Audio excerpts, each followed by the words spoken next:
Et donc, merci à les personnes, merci à toutes les personnes qui sont connectées. Et donc, on est très heureux pour la deuxième ou troisième fois, de présenter ce webinaire des centres de référence polyhandicap de cause rare, déficience intellectuelle de cause rare et polyhandicap.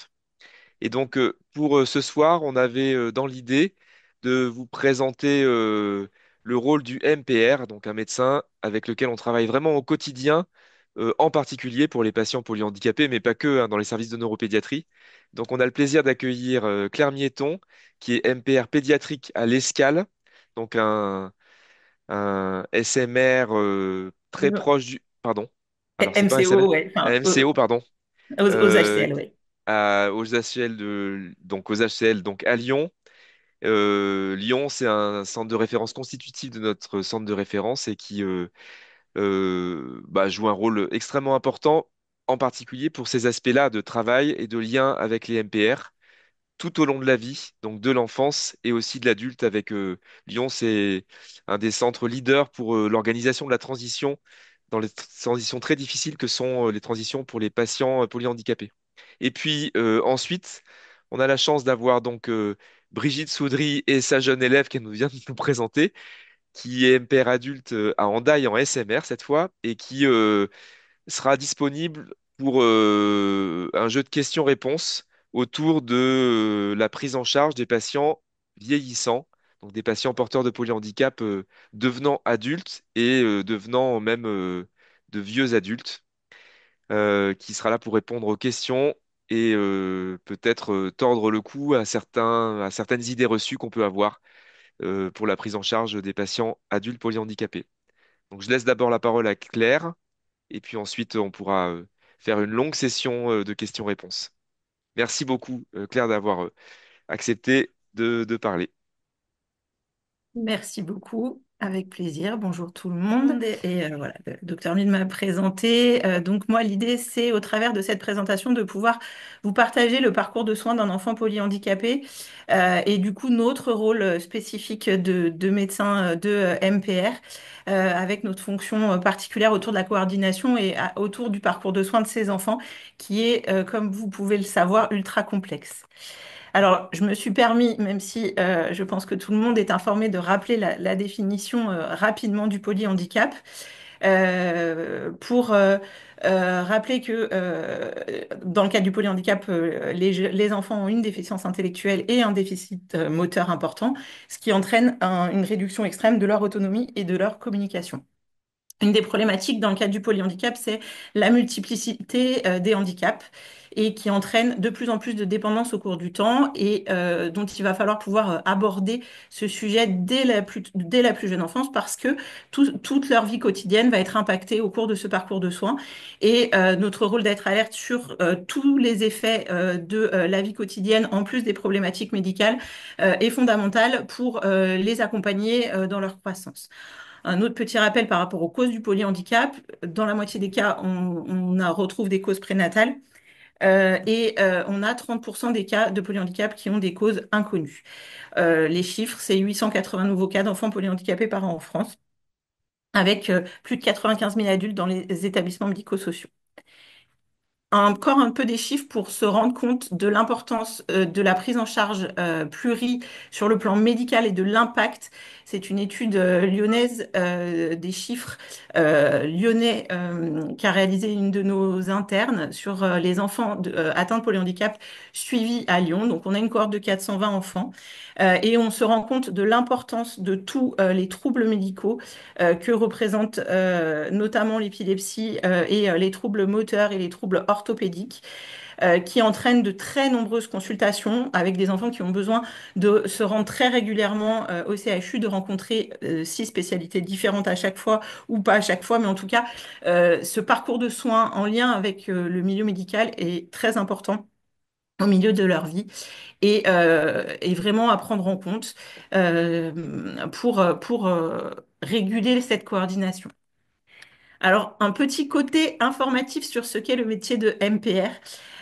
Notre rôle, c'est basé plutôt sur la fonction dans le cadre de la prévention. Et comme je vous disais tout à l'heure, plus on intervient tôt, mieux c'est, parce qu'on crée le lien pour pouvoir coordonner au mieux, pour pouvoir connaître dès le départ et ensuite pouvoir réagir à toutes les problématiques qui importent et pouvoir créer le réseau multidisciplinaire qui va être nécessaire au suivi de ces enfants qui donc ont ont de nombreux besoins médicaux et paramédicaux. Donc, il faut pouvoir tout de suite être partenaire des parents. Savoir s'abstenir quand on ne sait pas et toujours peser à chaque fois qu'on va aborder une thérapie, un traitement autour de l'objectif, la balance entre les contraintes et les bénéfices. On a un modèle qu'on aime bien et qui se développe beaucoup en MPR, c'est le modèle de Montréal, qui met le patient au centre et qui va plus vers le côté purement paternaliste de la relation de médecin et qui nous dit aussi l'importance de ce partenariat patient pour mobiliser le projet de vie parce que cet enfant, il est au centre de sa famille, dans la société, de toutes les problématiques. Et donc, du coup, on doit s'allier à tout ça tous ensemble pour avancer au cours du parcours de soins des enfants. Un autre modèle plus ancien, mais qui est important pour nous, c'est celui de la CIF. Et pourquoi? Parce que l'enfant, c'est un être en développement, encore aussi avec le polyhandicap. Et il va avoir ses particularités. On va devoir agir sur les fonctions et les structures anatomiques, mais auxquelles vont s'entremêler les difficultés environnementales, les facteurs personnels, et qui vont aggraver leur état de santé. Notre objectif de prise en charge, c'est vraiment de pouvoir obtenir de l'enfant une participation active à ses soins et à sa prise en charge, une participation optimale, avec des actions prioritaires, et on en reparlera, sur la douleur, sur l'état général et sur la prévention orthopédique, qui est vraiment indispensable dans le polyhandicap. Je vous ai proposé d'ailleurs une double vignette pour montrer que le parcours de soins, il est propre à l'enfant dans le cadre de la prévention orthopédique au cours de sa croissance pour pouvoir s'adapter aux difficultés qu'il va rencontrer et qui vont entraîner des anomalies secondaires et qui vont entraîner des problématiques graves qu'il va falloir gérer par des traitements plus lourds et qu'on veut éviter tout au long de sa croissance, d'où notre intervention sur le plan notamment moteur. Mais aussi que cet enfant, dans son parcours de soins individuel, il a ce parcours de soins important avec ses rééducateurs en libéral, bien sûr sa famille, sa fratrie, et puis les hôpitaux, selon là où il habite, qui peuvent être du CHU ou de l'hôpital de périphérie. Donc tout ça, ça nécessite une coordination importante pour se projeter dans son parcours de soins et pour accompagner chaque problématique qui arrive. Donc, du coup, petit point sur tous les tableaux cliniques qui vont être indispensables dans le polyhandicap. Je ne m'attarderai pas sur l'épilepsie, comme vous la connaissez parfois bien mieux que moi, mais par contre, sur les problématiques qui vont être en lien avec les anomalies primaires, secondaires et tertiaires de sa croissance et qui vont entraîner toutes les difficultés qu'on connaît après, au moment de la transition, au passage à l'âge adulte, pour qu'il soit installé au mieux, qu'il soit impacté au mieux dans sa vie quotidienne prêt à être un adulte avec une participation optimum et qu'on l'amène en fin de croissance avec cette capacité de participation optimum. Donc, je vais commencer sur des points clés qui sont les troubles moteurs et la spasticité. La spasticité, c'est quelque chose de très important parce que on le dit à tous les parents des enfants et aux enfants en âge de grandir c'est leur ennemi numéro un de la croissance sur le plan moteur. Cette spasticité, si elle n'est pas bien prise en charge, elle entraîne des troubles. Comme je vous ai montré sur la première diapo, primaires puis secondaires, qui entraînent des malformations après anatomiques et qui sont beaucoup plus difficiles à prendre en charge et qui gênent la vie de tous les jours dans l'installation, dans la participation pour leur vie quotidienne, pour les activités de vie quotidienne, qui entraînent des douleurs et donc qui est indispensable à prendre en charge. La spasticité, elle est parfois décrite comme quelque chose avec effet positif pour des enfants ou des adultes qui sont marchands ou autres. Elle est rarement positive dans le cadre du polyhandicap et elle est plutôt avec effet négatif parce qu'elle entraîne des douleurs et parce qu'elle entraîne ces rétractions autour de la croissance qui ont donc ces effets néfastes. Ce qui est important, c'est que cette spasticité, elle doit être inclue, sa prise en charge, elle doit être observée, évaluée de façon très précoce dans le parcours de soins parce que elle doit être expliquée aux parents l'effet de la balance positive et négative autour d'un muscle, parce qu'ils doivent comprendre que on souhaite la prendre en charge, c'est de façon la plus précoce possible par tous les moyens qu'on va pouvoir avoir et que elle va être vraiment l'ennemi de leur croissance.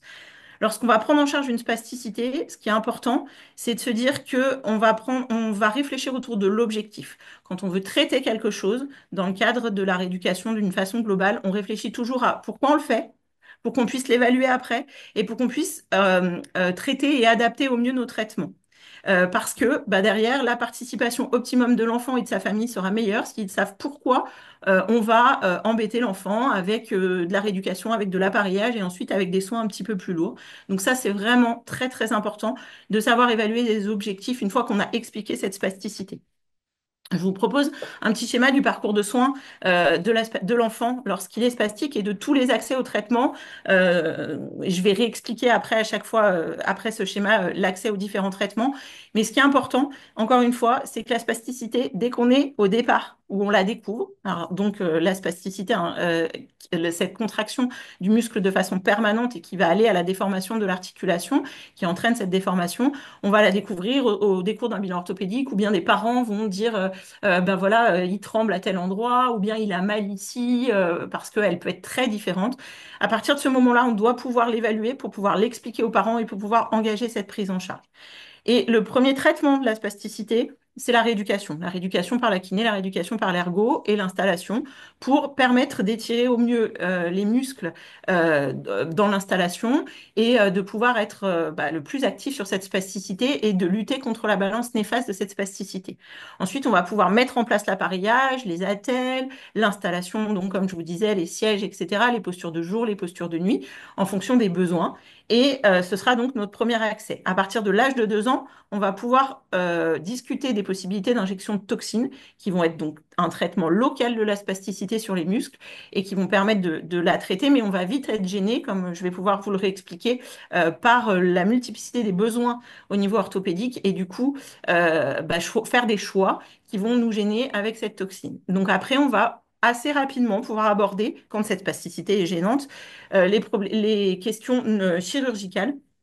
Avant d'arriver à la chirurgie orthopédique, qui est la chirurgie des conséquences de la spasticité, on va pouvoir discuter des prises en charge neurochirurgicales pour traiter cette spasticité d'une façon plus globale et pouvoir éventuellement refaire de la toxine en fonction des besoins. Donc, ce qui va être très, très important, particulièrement dans le polyhandicap, c'est que on va définir nos objectifs, qui sont très souvent pour l'enfant avec polyhandicap la douleur, faciliter un soin de confort, aider à de l'habillage parce qu'on ne peut pas mettre la couche correctement, parce qu'on ne peut pas habiller et mobiliser les épaules, les coudes. Et puis aussi, nous, notre rôle, c'est de dire bah, la prévention de la déformation orthopédique parce qu'on sait qu'elle va être néfaste et qu'une fois qu'on a des rétractions installées, ben, on est beaucoup plus en difficulté pour les traiter. Ce qui va être à discuter, c'est qu'on va être face à des enfants qui ont très vite un état général assez précaire sur le plan nutritionnel, sur le plan respiratoire, que ça va nous gêner dans nos choix, enfin en tout cas ça va être à discuter dans les choix qu'on va pouvoir proposer aux familles, qu'on va devoir discuter de ces indications selon le poids, selon la taille, selon les accès différents aux possibilités de rééducation, parce que comme j'ai montré sur le schéma, la rééducation, c'est tout le temps. Et plus on va proposer des prises en charge, plus cette rééducation, elle doit être centrée autour de l'objectif qu'on aura proposé avec l'aspect neurochirurgical. Et puis la question du timing, est-ce que c'est le bon moment de proposer quelque chose ou pas? Est-ce que voilà, dans la vie de tous les jours, il y a un autre projet, il y a un projet familial, il y a un projet de l'enfant, ou est-ce que l'enfant ne va pas bien à ce moment-là, donc ce n'est pas le bon moment? Et tout ça, on doit en tenir en compte de façon permanente. Donc, particulièrement chez l'enfant, le traitement de la spasticité, les traitements médicamenteux, ils sont peu maintenant actuellement recommandés parce qu'ils sont peu efficaces lorsqu'on a une spasticité diffuse.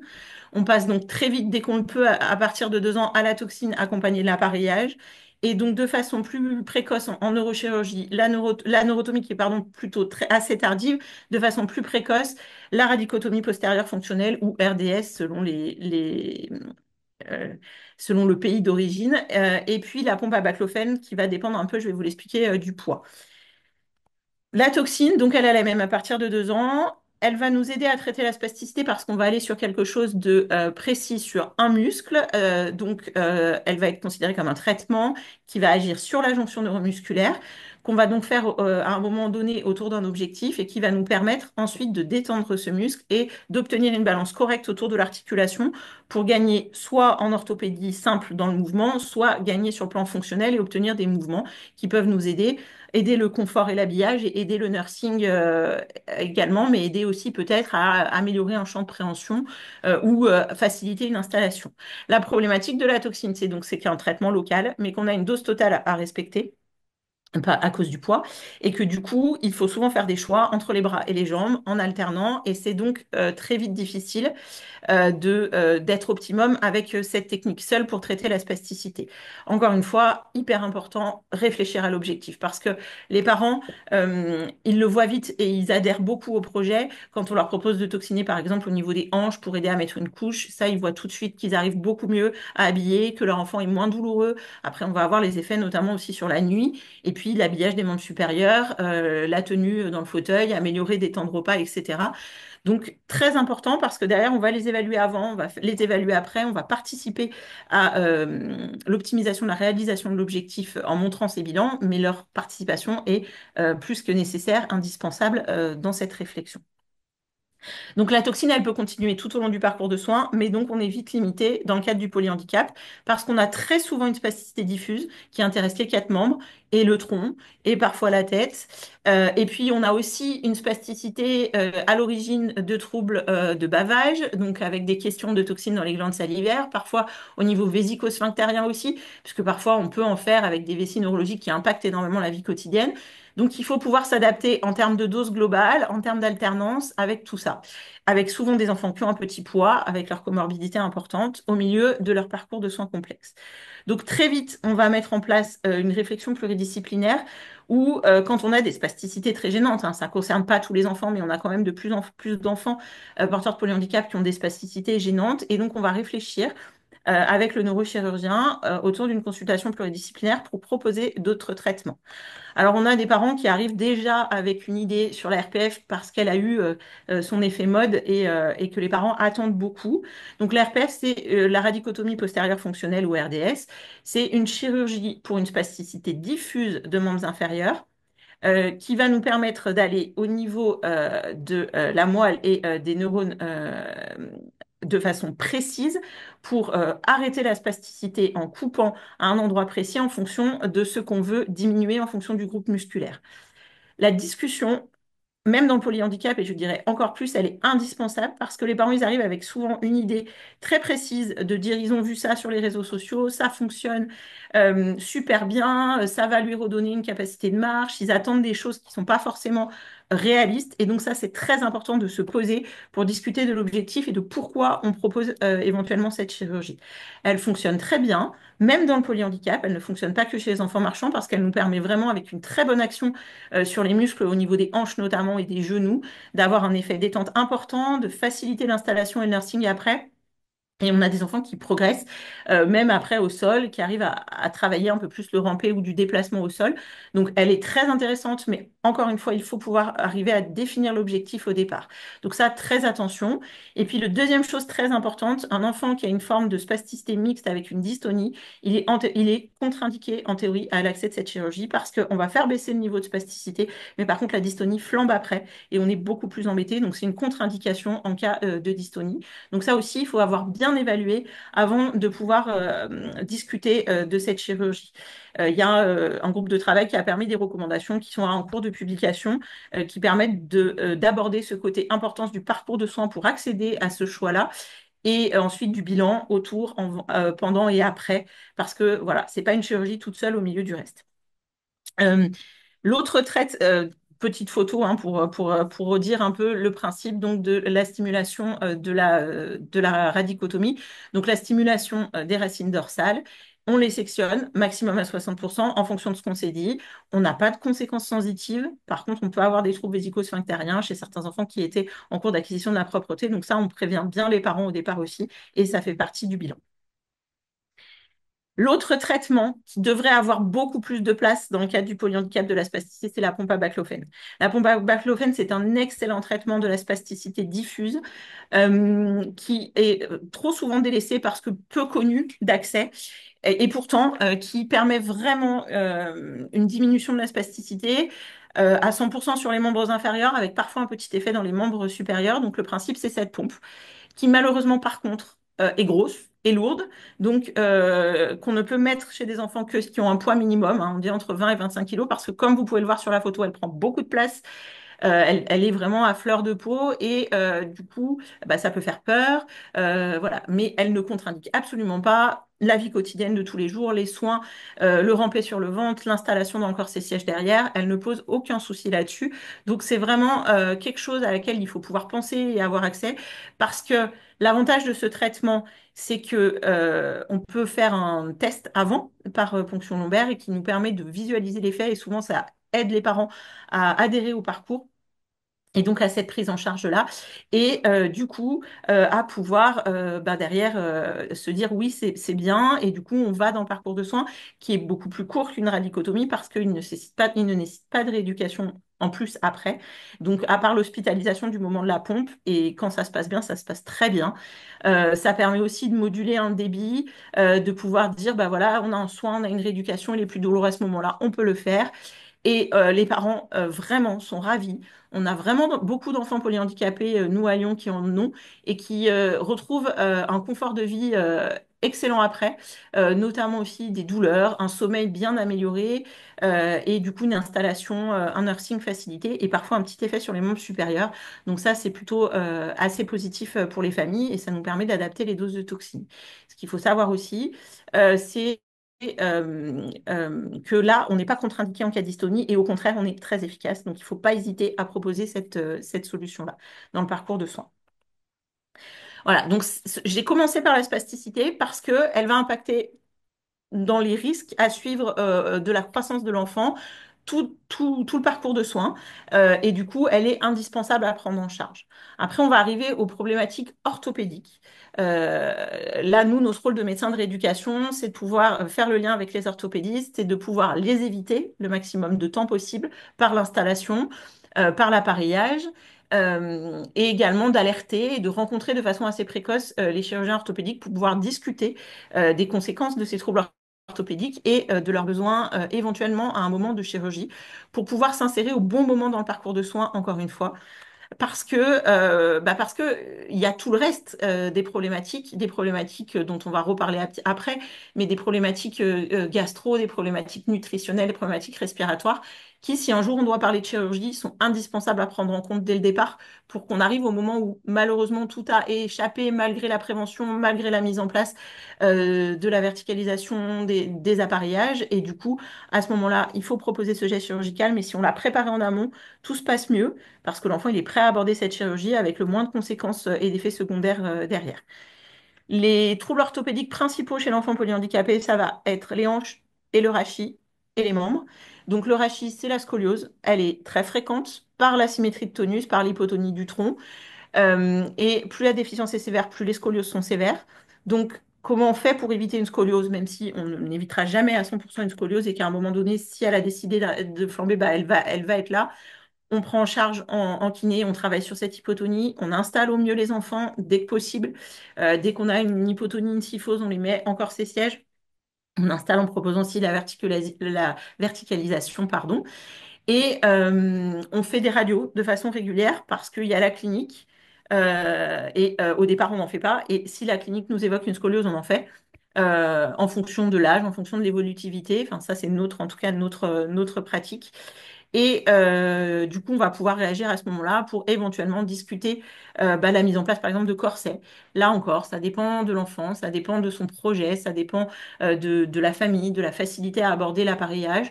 Bah, on peut discuter plein de corsets, plutôt le jour, plutôt la nuit, bah, en fonction tout simplement de ses objectifs, en fonction de ce qu'on attend, en fonction de son installation favorite. Et puis, on va discuter d'emblée donc de cette chirurgie qui risque d'arriver un jour, mais toujours en pluridisciplinaire. Et donc, nous, notre rôle, bah, c'est de coordonner tout ça, de pouvoir avoir des consultations pluridisciplinaires avec les orthopédistes, à ce moment-là d'activer les médecins nutritionnistes de façon précoce pour anticiper, parce qu'on sait et on voit venir une aggravation nette de la scoliose, et on sait qu'à un moment donné, il y aura chirurgie. Donc, toujours dans la balance, on n'obligera jamais à cette chirurgie, en discussion avec la famille. Si à un moment elle doit se faire, il faut qu'elle se fasse dans les meilleures conditions. Donc ça, c'est vraiment très, très important. L'autre problématique orthopédique, ça va être donc les hanches, principalement la luxation de hanche, l'excentration de hanche. Le facteur d'excentration de hanche au vu de la non-verticalisation et du non-équilibre musculaire, il est très important. Il y a un gros facteur d'aggravation avec la spasticité, parfois même avec l'hyperlaxité aussi. quand il n'y a pas de spasticité. Donc, on sait que les recommandations, c'est de surveiller par une radio tous les 6 mois pour éviter cette luxation de hanche.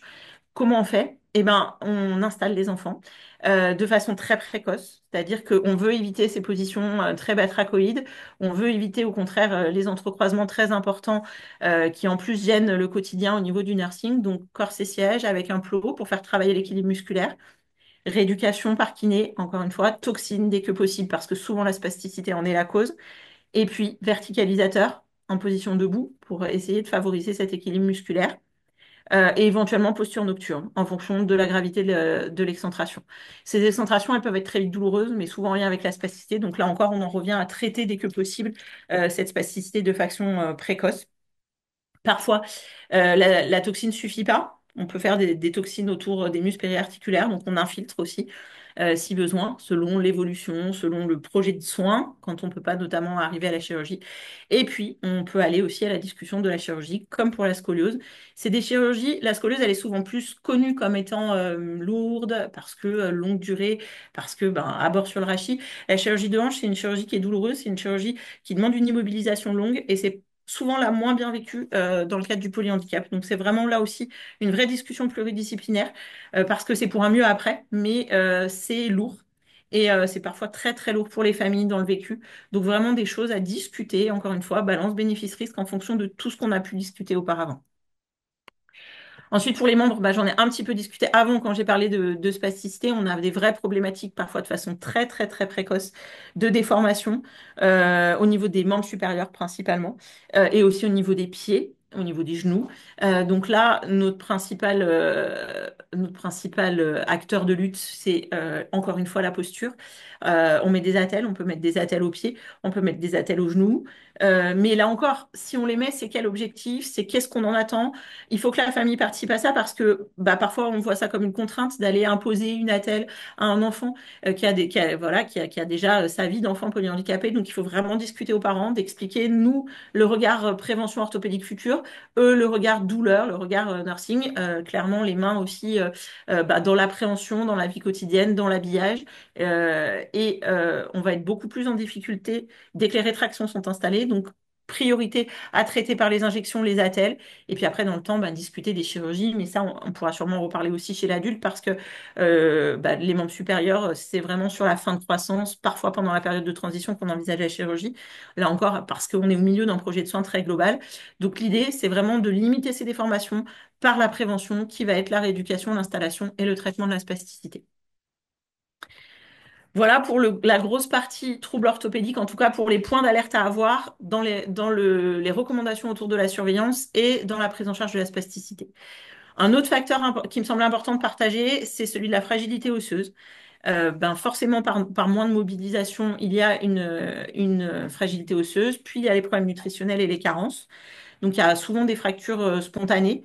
Nous, notre rôle de rééducateur, c'est de faire le lien de façon très précoce avec les équipes de rhumato ou les médecins qui gèrent les enfants de ce côté-là pour se dire, voilà, ces enfants-là sont plus à risque, donc il faut accentuer vraiment la prévention chez ces enfants-là. Il ne faut pas qu'ils passent à la trappe de la prévention systématique. En les installant, on va les aider, notamment en les verticalisant. On sait qu'on a sur la densité minérale osseuse une meilleure prévention et une efficacité. Donc, on prône dès que possible cette verticalisation.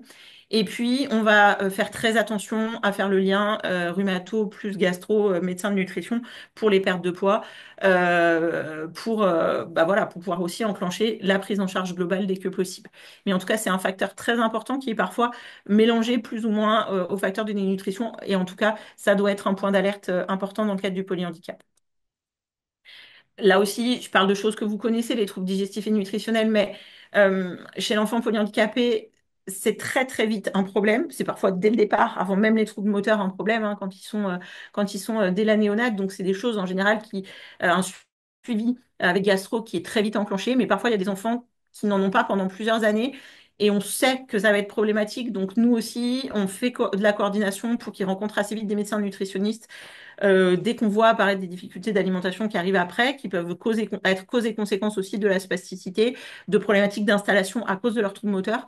Donc nous, notre rôle là aussi, c'est de pouvoir se dire, bah voilà, on va peut-être réfléchir à mieux l'installer pour que les repas se passent mieux, mais aussi faire le lien avec les nutritionnistes et de pouvoir discuter de façon précoce d'une gastrostomie aussi pour le confort, pour pouvoir améliorer l'état général, pour pouvoir un jour discuter quand il y a besoin d'une chirurgie, quelle qu'elle soit. On est encore une fois dans ce regard global et dans cette intrication de toutes les difficultés médicales que vont présenter les enfants polyhandicapés et du coup de cette importance vraiment de prévention.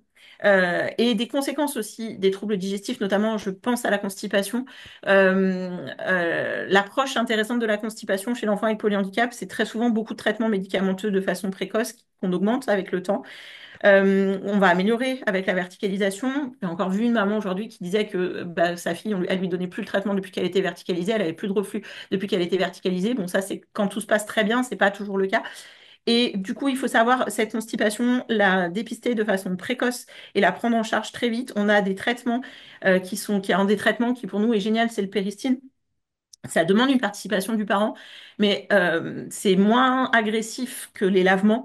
Et on améliore beaucoup de choses quand on traite la constipation. On améliore la spasticité, donc on améliore toutes les conséquences dont on a parlé derrière. Et vraiment, plus tôt on peut proposer cette prise en charge par péristine aux parents, mieux c'est. Donc péristine, c'est un système de lavement à l'eau et qui est fait par le parent en général. On a toujours un moyen d'installer un enfant parce que le péristine est beaucoup connu dans le cadre des spinas ou autres en se disant, bah voilà, on peut installer un enfant sur des toilettes pour faire le péristine, mais en fait, le péristine, on peut aussi le faire en position allongée. Le tout est d'avoir discuté en amont avec les ergots, notamment de l'installation, avant de mettre en place ce péristine. Et vraiment, c'est un super traitement dans le cadre du polyhandicap qui aide énormément à l'intrication cause et conséquence de beaucoup de troubles. Donc, pouvoir y avoir accès, c'est vraiment intéressant, en plus des traitements et des règles hygiéno-diététiques, bien sûr. Voilà, après les troubles respiratoires, là je voulais juste faire une petite vignette pour dire que ils sont souvent pris en charge, ils sont souvent pris en charge de façon précoce. Donc nous, dans le cadre des hôpitaux de jour polyhandicap, on essaye de faire pour que la coordination se fasse et que les enfants ils viennent bah, moins de 6 fois à l'hôpital par an comme je vous l'ai présenté à la première vignette, en se disant bah, si dans l'idéal, le même jour, il peut avoir le pnéumopédiatre et le gastropédiatre et le MPR, c'est super parce que du coup, on va pouvoir discuter de là où il en est dans son parcours de soins, anticiper quand on pense qu'il y a quelque chose qui va devoir se passer, qui est gênante en termes d'installation, qui est gênante en termes de vie quotidienne pour les enfants. Donc voilà, ben, le rôle du MPR, c'est d'organiser tout ça pour que ce soit coordonné à ce moment-là. C'est aussi de faire le point quand l'enfant il a pas vu le pneumo depuis longtemps sur où il en est de ses appareillages, de son alpha, si c'est facile pour les parents, si c'est compliqué, et de pouvoir discuter aussi à nouveau à rappeler le pneumo bah, si on pense que il faut qu'on trouve un juste milieu, il faut qu'on fasse passer une infirmière, etc., etc., en fonction du parcours de soins, encore une fois, et dans notre rôle de coordination.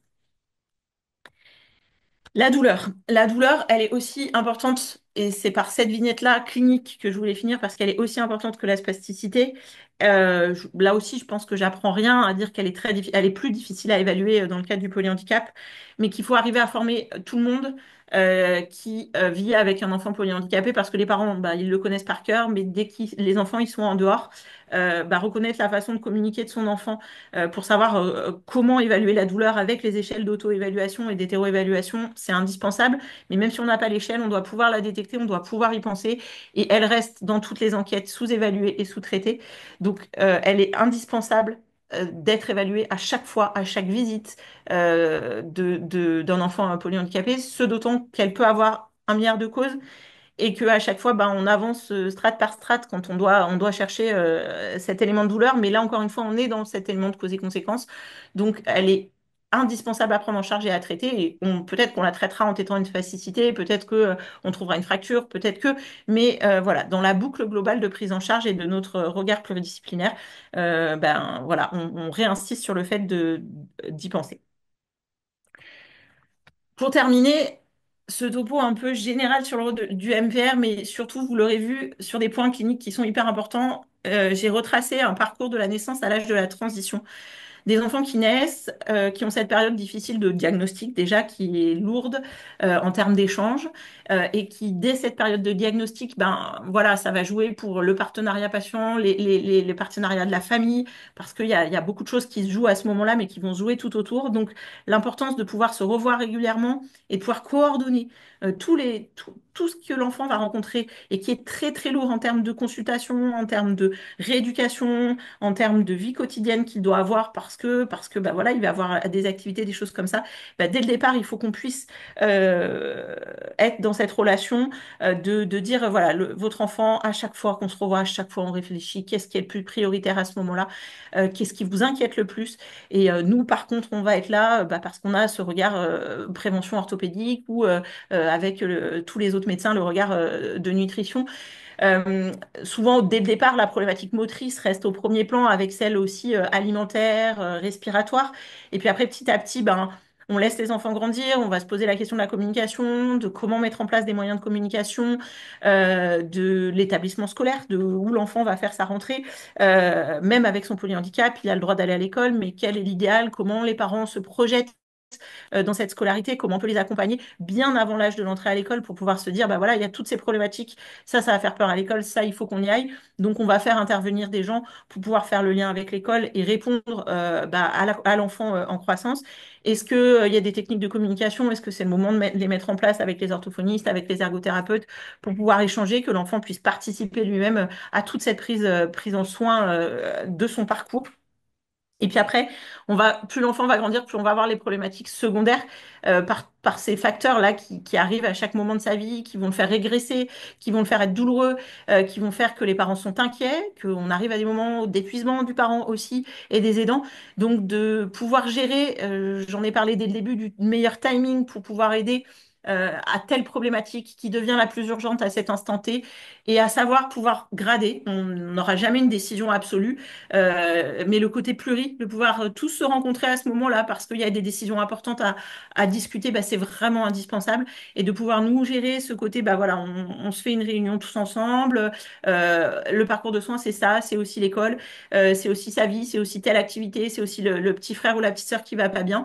Et puis c'est aussi les parents qui, bien sûr, selon les familles, ne sont pas du tout accessibles au futur pour l'instant. Et puis on a des parents au contraire qui anticipent énormément dès le départ au fait qu'ils vont vieillir, que leur enfant là, ben, on lui a trouvé une école spécialisée, qu'il passe, etc. Mais que quand il va arriver à l'âge adulte, où est-ce qu'il va aller mon enfant? Je ne pourrai plus m'en occuper. Mais ça, je laisserai après le docteur Soudry pouvoir réagir là-dessus.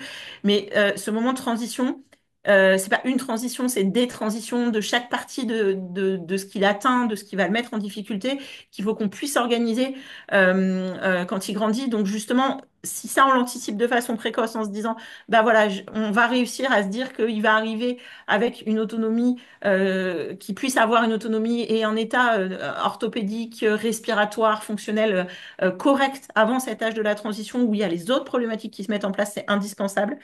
D'abord parce qu'en plus, au moment du passage à l'âge adulte, ben, il y a cette peur d'abandon parce qu'il y a tous ces spécialistes au départ qui sont là et qui réagissent aux problèmes, etc. Et du coup, il y a toujours une angoisse. Parfois, elle arrive très tôt dans le parcours de soins. En tout cas, elle est verbalisée très tôt, parfois beaucoup plus tard. Donc, il faut qu'on puisse y répondre pour en tout cas tout ce qu'on peut anticiper, sans être trop non plus dans la surmédicalisation, dans les faire venir trop souvent à l'hôpital. Donc, le lien avec la ville, le lien avec les kinés libéraux, etc. C'est vraiment indispensable pour se dire que voilà, l'enfant, il est là au milieu de sa famille et de la société. Et puis, il va avoir sa rééducation. Et puis, on va dire, tiens, il y a ça comme problème, on va rajouter ça. Les parents, ils demandent ça. L'enfant, il demande ça. Mais on va avoir besoin aussi d'intervenir, nous, avec notre côté médical. Et puis, bah, il y a l'école, parce qu'on arrive à l'âge de l'école. Alors, est-ce qu'il va y avoir la VS? Est-ce qu'il va pas y avoir la VS? Est-ce que sa présence est indispensable à l'école, mais du coup, il peut pas y aller? Et là, il vit tout seul à la maison parce qu'il n'y a pas de centre qui peut l'accueillir. Il y a tous les soins infirmiers qui vont être en place à cause des problématiques. Et puis, il y a toutes les consultations médicales, parce qu'il y a telle problématique somatique qui va surgir. Et ça, ben, c'est un épuisement pour tout le monde. Et on a souvent ces accélérations d'aggravation d'état général sur ces phases critiques. Et si on peut les anticiper parce qu'on discute de ce parcours de soins de façon très précoce, parce qu'on intègre le parent dans la participation, ben on a cette relation qui permet d'évoluer positivement. On n'échappe pas à tout parce qu'on n'y arrive jamais, mais en tout cas, on essaye d'accompagner pour que l'âge de cette transition et de l'âge adulte soit la plus optimum possible pour tout le monde. Et on espère pouvoir répondre aux besoins quand ils arrivent et être dans cet aspect pluriprofessionnel. Voilà pour ces points qui nous semblaient importants dans le rôle du MPR, que peut-être chacun fait lorsqu'il n'y a pas de MPR, mais voilà en tout cas notre regard et en tout cas les points d'alerte dans le cadre du polyhandicap qui nous semblaient importants de pouvoir discuter avec vous. Donc merci beaucoup pour votre écoute et j'espère avoir répondu à ces questionnements. Merci beaucoup. Merci beaucoup, Claire.